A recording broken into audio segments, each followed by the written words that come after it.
क्रांति की शुरुआत जो जीरो से शुरुआत हो गई,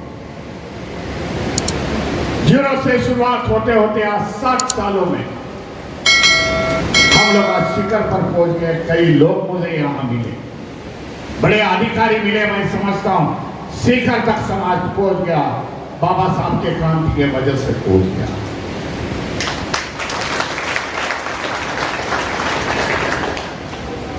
पूरा बाबा साहब की जीवनी का अध्ययन करें, किस प्रकार के किस मोड़ मोड़ में बाबा साहब ने समाज को आगे लेके गए। 20 से शुरुआत होती है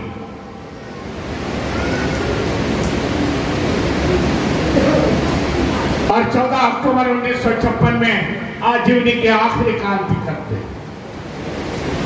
दीवार वाला बुद्धिज्म 5 लाख लोगों को बुद्धिज्म में लाते।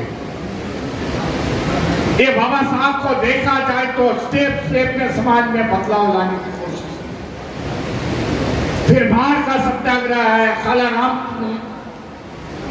राम मंदिर का सत्याग्रह 5 साल चला।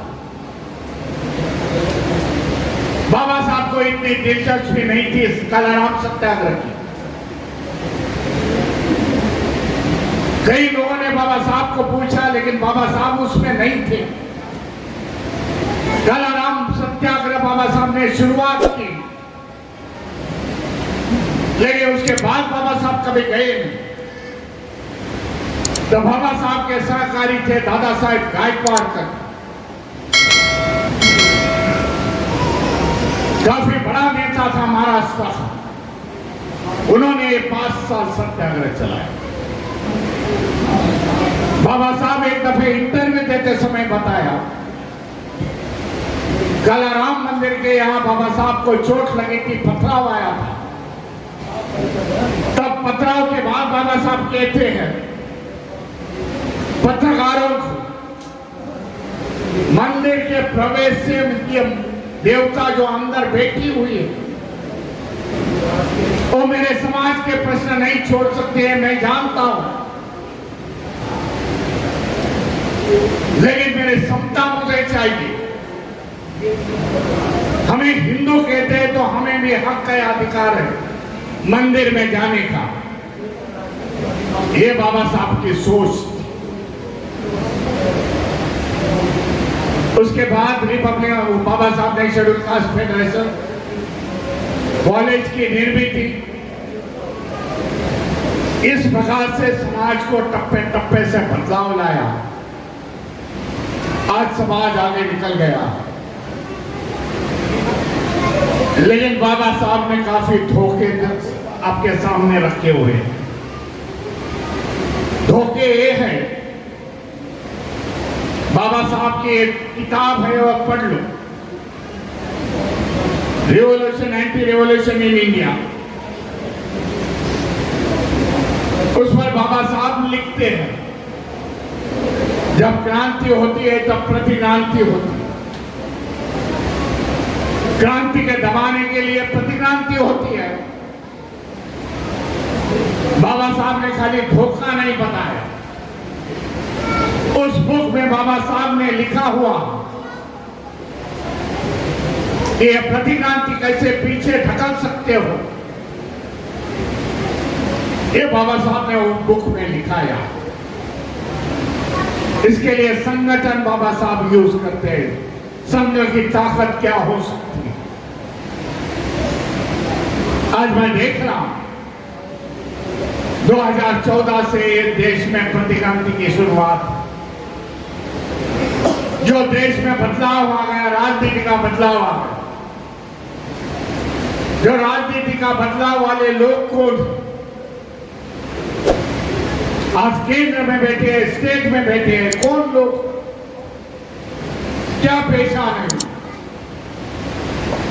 क्या उनकी हिस्ट्री है, जानने की कोशिश होनी चाहिए।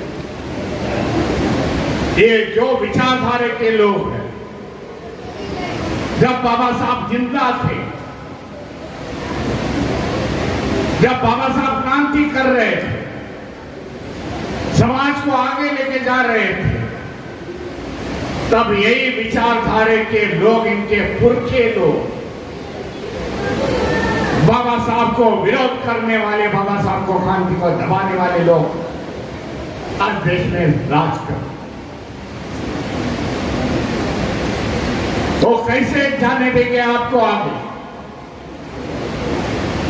इसी कारण ये प्रतिक्रांति मैं समझता हूं, कोई आगे से नहीं आपको लड़ने आएगा, तो पीछे से लड़ने आएगा और आपको पीछे ढकेलेंगे। कई माला मेरे अभी स्टेज पर यहां डाली, माला डालते समय मैंने पूछा कौन हूं? हर एक ने नाम बताया, अपना पद दिखाया, हम रिटायर्ड। कुछ बातें एक्स मिनिस्टर ने भी रखी। तो ये सिलसिला था हमारा, बाप ऑफिसर बने, बेटा ऑफिसर बने, बेटी ऑफिसर बने, समाज आगे निकल जाए, जिसके माध्यम से, शिक्षा के माध्यम से, बाबा साहब ने संविधान में प्रावधान करने के माध्यम से हमें सरकारी नौकरियां मिल गई, अच्छी तनख्वाह आ गई, मकान हो गए, स्टेटस बढ़ गया, सोशल स्टेटस बढ़ गया, गाड़ी बंगले हो गए। ये देखते हुए उन लोग ने प्रतिक्रांति को शुरुआत कर दिया, ऐसा मैं समझता हूं। भाई ये लोग इसी तरह के, इसी रफ्तार से आगे जाए तो हमारा क्या होगा, ये सोच में वो पड़े। देखा समाज में आईएएस बनने वाले की संख्या ज्यादा है, आईपीएस बन रहे, आईआरएस बन रहे, लेफ्टिनेंट एंट्री इसमें बना दी। मेरे जो इंफॉर्मेशन आज तक 350 से आईआरएस, आईएएस, आईपीएस 350 लोगों को पीछे के दौर से, जिसको लेटरल एंट्री बोलते हैं, उससे दार से इन लोग ने अपॉइंटमेंट कर दी। हमारा बच्चा, बुद्धिस्ट बच्चा, शेड्यूल कास्ट, शेड्यूल ट्राइब का, ओबीसी का बच्चा घंटों घंटों अध्ययन करने के बाद उसको आईएएस मिलता है, लेकिन देखा कि हमारा टक्का कम कर रहा है, इसी कारण उन लोगों ने प्रभाव डालने की कोशिश की। नए नए कानून अभी लाने की कोशिश है, मैं समझता हूं, जिसका मिनिस्टर ने बताया कि महाराष्ट्र में वो चल रहा, महाराष्ट्र में जो कन्वर्टेड बौद्ध है वो काफी आगे निकल गए। हमारे यहाँ मातंग समाज कहते हैं, वो पीछे रह गया, क्योंकि वो बाबा साहब के विचारधारों में आया नहीं, पढ़ाई लिखाई में ध्यान दिया नहीं, पाखंडवाद और अंधश्रद्धे में उसकी जीवनी गई। आज उन लोग को लगा और सरकार के उसके साथ है, सरकार ने बता दिया कि रिजर्वेशन इन रिजर्वेशन ये होना जरूरी है। हमारे ये जज सुप्रीम कोर्ट में बैठे हुए थे, महाराष्ट्र से, नागपुर से चल के आए थे, उन्होंने काफी बड़ा जजमेंट दे दिया। रिजर्वेशन इन रिजर्वेशन, बाबा साहब ने संविधान में ऐसा कुछ लिखा नहीं। बाबा साहब ने इसमें होमोजीनियस सोसाइटी किया है, सब शेड्यूल कास्ट एक है, इस प्रकार का बताओ बाबा साहब ने संविधान में लिखा हुआ। इसमें बाबा साहब क्लासिफिकेशन नहीं कहते, लेकिन जो सरकारें कर नहीं सकती वो कोर्ट के माध्यम से इन लोगों ने करने की कोशिश की। ये कारण है महाराष्ट्र में अभी राजनीति का वातावरण काफी तेज चल रहा। कल अंबेडकर भवन में, महाराष्ट्र के बंबई के अंबेडकर भवन में 11 बजे तक हमारी मीटिंग चली। काफी प्रबुद्ध लोगों को बुलाया था मैंने। बुद्धिस्ट सोसाइटी एंड समता सैनिक दल के माध्यम के हर एक ने अपने अपने बात रखी। जो ये कानून लाने की कोशिश कर रहे हैं वो अनकॉन्स्टिट्यूशनल, संविधान में उसका अधिकार नहीं। जानते हो गए 6 जजेस एक बाजू में, एक लेडी जज एक बाजू में, त्रिवेदी वगैरह नाम की लेडी जस्टिस, उन्होंने जो जजमेंट दिया है 82 पेज का, that is the perfect judgement मैं बोलता हूं। उन्होंने लिखा है संविधान में ऐसा कुछ नहीं, जो भी कर रहे हो अनकॉन्स्टिट्यूशनल। बाइफर्केशन करना है, इसका खाली अधिकार पार्लियामेंट में जाता, इसका अधिकार प्रेसिडेंट को जाता, बाकी स्टेट गवर्नमेंट में इसको कोई अधिकार नहीं। ये वो जजमेंट में है। लेकिन हमारे जज बैठा हुआ नागपुर का, उन्होंने वो जजमेंट दिया और उसी तरह का हो गया। मिनिस्टर अभी यहां से निकल गए। पहले आप में थे, मैं टीका टिप्पणी नहीं करना चाहता हूं और नहीं करता हूं किसी, लेकिन असलियत तो समाज के सामने आनी चाहिए।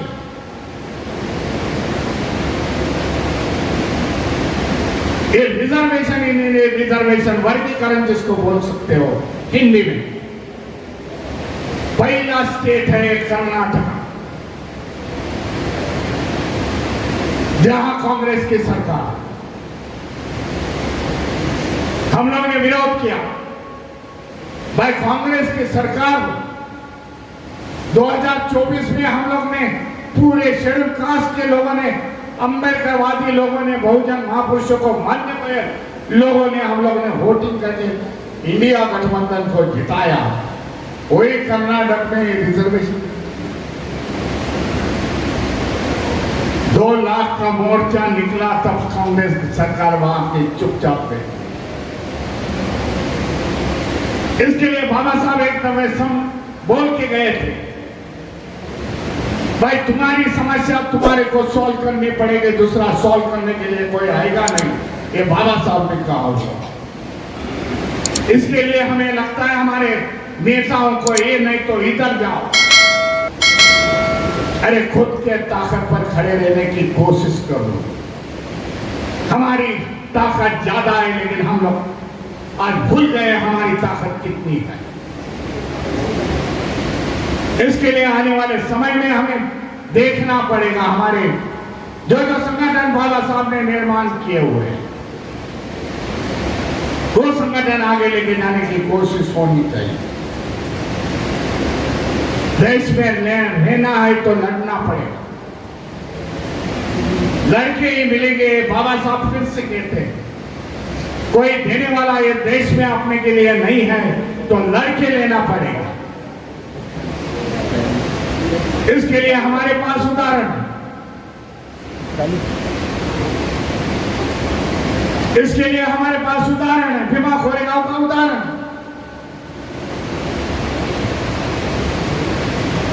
500 बार सैनिकों ने 28,000 पेशवाई को खत्म कर दी। ये हमारे सामने उदाहरण। भाई देश में मैं आज देख रहा हूं जो व्यवस्था आज देश में चल रही है, मनुवादी व्यवस्था चल रही है, मनुवादी हावी हो रहे हैं,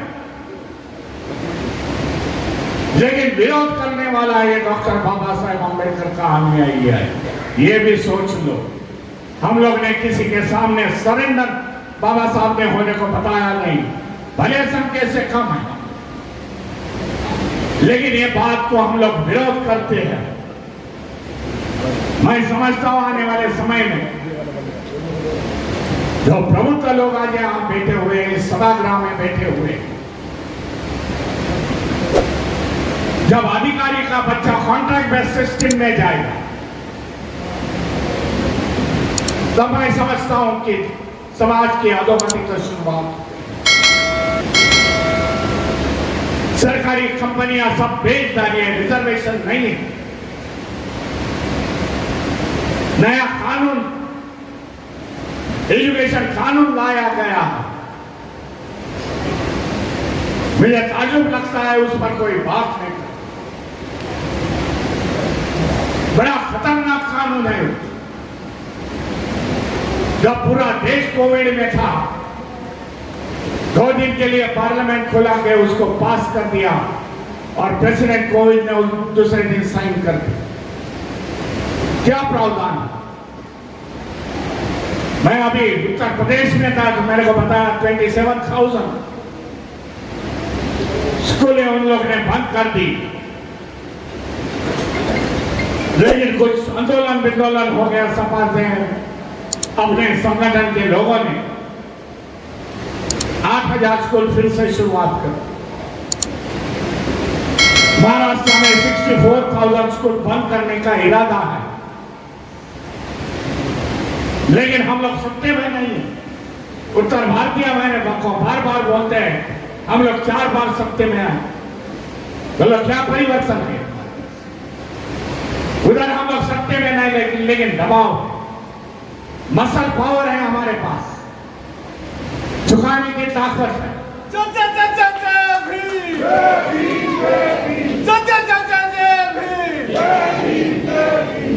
झुकाने की हमारे पास ताकत है। इस एजुकेशन लॉ के दायरे में लेबर का बच्चा लेबर बनेगा। बताता हूं, उस पर ज्यादा टिप्पणी नहीं करता हूं, काफी समय लगेगा। जनपद पर मेरे को आंदोलन में जाना है, माँ बोधी सोसाइटी का आंदोलन है, माँ बोधी बुद्ध विहार का आंदोलन है। आकाश लामा बैठा है, उसके फोन आ रहे। कामगार का लड़का कामगार बनेगा, लेबर का बेटा लेबर बनेगा, खेती वाले का बेटा खेती का काम करेगा, सुतार का बेटा कारपेंटर बनेगा। आप पूछेंगे कैसे? जो भी मैंने को समझता है कोई पढ़ा नहीं होगा ये काम। 6वीं कक्षा से यहां कोई भी एग्जाम नहीं हो। देखो प्रावधान क्या है। 6वीं कक्षा से कोई भी एग्जाम नहीं होगी। एक मानसिकता सेट होगी अपने सर पर। जो बहुजन का समाज का लड़का है उसमें मानसिकता होगी, शेड्यूल कास्ट का होगा, बौद्धों का होगा कि भाई ना पढ़ाई करते समय भी आगे जा रहा हूं, पढ़ने की मेरे को क्या जरूरत है। अपने माँ बाप को पूछेगा। माँ बाप लेबर खेती करने वाले हो गए, किसान हो गए, मजदूर हो गए, उनको क्या समझते। जब ये टप्पे टप्पे से ऐसा प्रमोटेड जिसको बोलते हैं, आगे ढकलने का काम करता है, प्रमोटिंग। जब ये 12वीं में आएगा, इसको मार्क कमती पड़ेगा तो टीचर पूछेगा, देखो आपने भी पोता पोती बच्चे होंगे, टीचर प्रिंसिपल पूछेंगे अरे तेरे को तो 35-40 तक का मार्क मिला है, तू क्या आगे पढ़ेगा। तो टीचर मैं क्या करूं। टीचर प्रावधान है उस कायदे में, मैं मेरा खुद काम नहीं बता रहा। बोलेंगे तेरा बाप क्या कर रहा है, तेरा खानदानी बिजनेस क्या है। बोलेगा खेती करता था, लेबर था, खेती करता था, तो खेती का काम करेगा। खेती के लिए तेरे को मशीनरी हम लोग प्रोवाइड करें, अच्छा मशीनरी देंगे तो अत्याधुनिक मुझे मॉडर्न टाइप का खेती काम करने। लेबर का बच्चे को बोलेंगे तेरे को लेबर देंगे, हम लोग अवसर देंगे। इस प्रकार का प्रावधान इस कायदे में क्यों हो रहा है? क्योंकि देखा कि बाबा साहब के क्रांति से, महापुरुषों के विचारों के साथ साथ ये समाज आगे आ गया। आज हमारे को चुनौती देता है तो इसको पीछे ढका। आर्थिक गुलामगिरी में जब जाएगा, आर्थिक गुलामगिरी में जिसका तनख्वाह कम होगा, जिसके पास खाली पेट भरने के लिए पैसा होगा, ये लोग फिर से हमारे गुलाम बनेंगे। इतनी बड़ी साजिश इस देश में चल रही। हम लोग चौकन्ना न होना चाहिए। बाबा साहब की जयंती तो कर लो भाई, महापुरुषों की जयंती तो होनी चाहिए, माल्यार्पण भी होना चाहिए, क्योंकि बाबा साहब ने यानी सभी महापुरुषों ने दिया हुआ। इस कारण इस पर भी चर्चा होनी जरूरी है। हमारे समाज क्या है, समाज के पास क्या कठिनाई है। जब मैंने गौर किया, मैंने पहले बात करते हुए, समय हो चुका है जरा, पहली बार मैंने गौर किया कि मैं दूसरी बार यहाँ खड़ा हूं आपके सामने। पहली बार मैं आया था तब मुझे लेके आए थे राजकुमार सैनी जी, जो संसद 3 बार रहे, अच्छे हमारे संबंध अच्छे हैं। काफी मीटिंगें हरियाणा में जाते हैं, साथ साथ होती, राजस्थान में, यूपी में मैं बुलाता हूँ। महात्मा ज्योतिबा फूले का कार्यक्रम था इसी मंच पर, तब ये इतना अच्छा नहीं था, मिट्टी मिट्टी थी। महात्मा ज्योतिबा फूले, जब मेरा समय आ गया, मैं बताना चाहता हूं, वो भी बड़ी गौर करने वाली बात। जब मैं ये अभी खड़ा हो गया तो मुझे याद आ गया उस दिन भाई 4 साल मैंने क्या बोला था, थोड़ी थोड़ी याद आती। काफी बड़े बड़े लोग यहाँ बैठे थे। उत्तर प्रदेश के 4 मिनिस्टर थे, बहन जी के मिनिस्टर थे, स्वामी प्रसाद मौर्य थे, गौतम जी भी थे, या फौजी भाई भी मेरे बाजू में बैठा हुआ था। उस समय जो उठा था वो कोस रहा था, महाराष्ट्र को कोस रहा था। मैं देख रहा था चुपचाप, काफी संख्या थी, ये संख्या से डबल संख्या थी, तो भी सुविधा नहीं थी, लेकिन लोग चुपचाप से बैठे हुए कि काफी बड़े दिग्गज हमारे समाज के बैठे हुए। मैंने बोला मैं आखिरी में बात करूंगा, 5 मिनट की बात करूंगा। मैं वहां मैंने बताया उस दिन, आज मुझे वो याददाश्त फिर से याद आ गई, शेयर करना चाहता हूं। महाराष्ट्र के बारे में कुछ 2-3 लोगों ने उसमें बोल दिया। मैं बोला महाराष्ट्र के आदमियों को मत पोषो, टीका टिप्पणी मत करो। भाई महाराष्ट्र के लोग बाबा साहब वाले लोग, बाबा साहब हमारे से जाने के बाद हम लोग ने बाबा साहब की विचारधारा चलाई। हमने महात्मा ज्योतिबा फूले की विचारधारा चलाई। हम लोग ने शाहू महाराज की विचारधारा चलाने वाले हम महाराष्ट्र के लोग हैं। तुम जो लोग हैं आज बोल रहे कि हम लोग ये समाज के, महात्मा ज्योतिबा फूले के समाज से, बोले आज का कार्यक्रम किसके लिए लगाया? जो महात्मा ज्योतिबा फूले ने जो संगठन निर्माण किया हुआ था,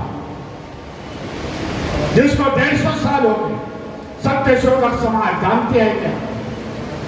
नाम सुना है क्या सत्यशोधक समाज? बाबा साहब के कई पहले महात्मा ज्योतिबा फूले थे, 80 साल का डिफरेंस। तब महात्मा ज्योतिबा फूले ने सत्यशोधक समाज की निर्मित की। जिस तरह भगवान गौतम बुद्ध ने सत्य के पीछे आए, उस तरह महात्मा ज्योतिबा फूले ने सत्य, उसको 150 साल हो रहे।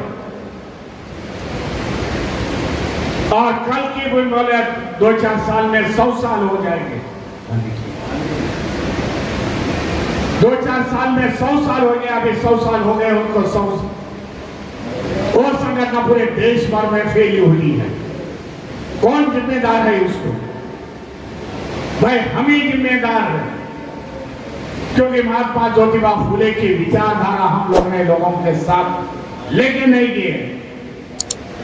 लेकिन बाबा साहब के अनुयायी, बाबा साहब की विचारधारा, महात्मा ज्योतिबा फूले साहू की विचारधारा पूरे देश में लेके गए। ये हमारा योगदान है। हम लोग ठोक के बात करते हैं, हमें विचारधारा लेके जानी पड़ेगी। ये कोई तलवारबाजी की लड़ाई नहीं।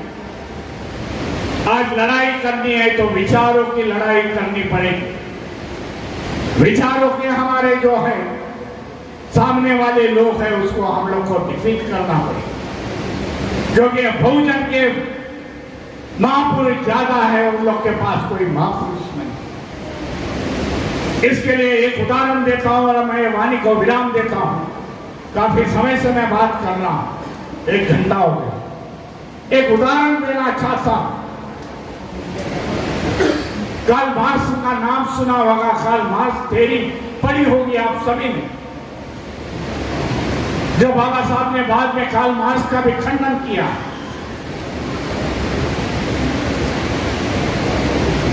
और मार्क्स के थ्योरी, जब मार्क्स जिंदा थे, उनके जीते जी मार्क्स की थ्योरी चली नहीं। मार्क्स की थ्योरी चली नहीं। मार्क्स ने काफी 76, 50, 60, 70s में मार्क्स ने थ्योरी लगाई, लेकिन चली नहीं। उनकी विचारधारा दुनिया में चली नहीं। मार्क्स का देहांत हो गया। देहांत के बाद उनका देहांत का अंतिम संस्कार करने के लिए 11 लोग थे। कितने लोग? इतना बड़ा आदमी, उसके लिए 11 लोग थे। और 11 लोगों ने, उन लोगों ने बताया कार्ल मार्क्स थ्योरी पूरे दुनिया में हम लोग लेके जाएंगे। हम आपके शौक को वादा करते हैं। और 70s से लेके 90s तक, 70, 80, 90 कार्ल मार्क्स के थ्योरी से पूरी दुनिया, आधी दुनिया मार्क्सिस्ट हो गई। आज हम लोग को बाबा साहब के विचार, महापुरुषों के विचारधारा लेके हमें जाना पड़ेगा। हमारे आगे जो है विचारधारा है, मनुवादी विचारधारा है, उसको डिफीट करने के लिए, उसको पीछे लाने के लिए ये विचारों की लड़ाई हमें लड़नी पड़ेगी। आप सभी ने इतना शांति से मेरा लगा, मैं आप सभी को धन्यवाद देता हूँ। मेरे वाणी को विराम देता हूँ।